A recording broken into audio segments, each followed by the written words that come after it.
Motivated by a single case of child maltreatment, the Society for Prevention of Cruelty of Children was created. 4 years later, in 1877, the American Humane Society was established to serve as a national organization concerned with child abuse. The first goal of the organization was to secure humane treatment for working animals and livestock, and not the well-being of children. However, in following years, child safety became a part of the association's agenda. In 1886, the association's constitution was officially amended to include children.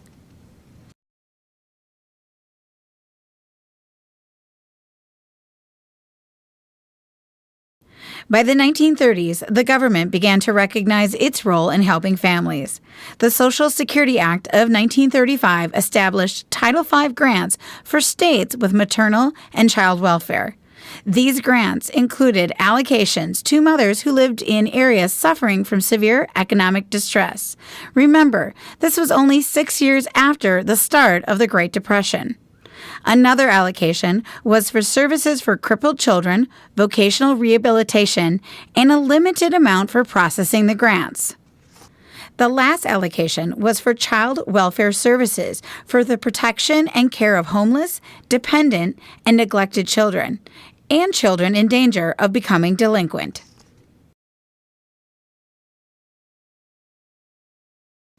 Through the 1940s and 50s, medical professionals published a series of clinical reports describing victims of abuse. These first clinical reports laid the groundwork for defining child abuse as a medical problem. In 1962, Dr. C. Henry Kemp and his colleagues formally described the battered child syndrome, which is characterized by injury of soft tissue and skeleton and accompanied by evidence of neglect. In their publication, they also described the condition as being mishandled by physicians due to their resistance to bring cases to authorities. As a result, a national agenda was put into motion establishing mandatory reporting laws. This first paper was regarded as the single most significant event in creating awareness and exposing the reality of abuse.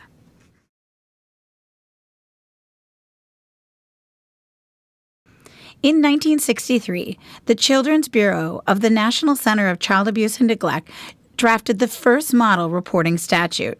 In 1965, the Program of State Governments and the American Medical Association drafted 2 additional models. By 1966, all U.S. states except Hawaii had drafted legislation. The definitions of maltreatment were also expanded to include not only neglect and physical abuse, but also emotional abuse, malnutrition, sexual abuse, and exploitation.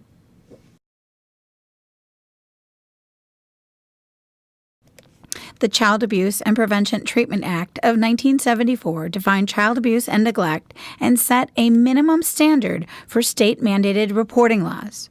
Abuse and neglect are defined as the physical or mental injury, sexual abuse, negligent treatment, or maltreatment of a child under the age of 18 by a person who is responsible for the child's welfare.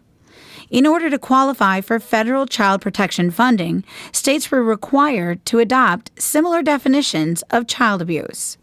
The Child Abuse Prevention Treatment Act also helped identify key risk factors for child abuse and neglect by developing more effective treatments for child abuse and neglect.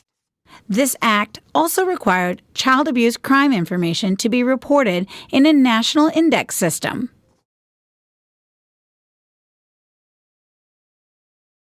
The definition was broadened by the Child Abuse Prevention, Adoption, and Family Services Act of 1988 to say the physical or mental injury, sexual abuse or exploitation, or maltreatment of a child by the person who is responsible for the child's welfare. The Child Abuse Prevention, Adoption, and Family Services Act also established an interagency task force on child abuse and neglect. The task force established a national data collection system for false, unfounded, or unsubstantiated cases, as well as the number of deaths due to child abuse and neglect.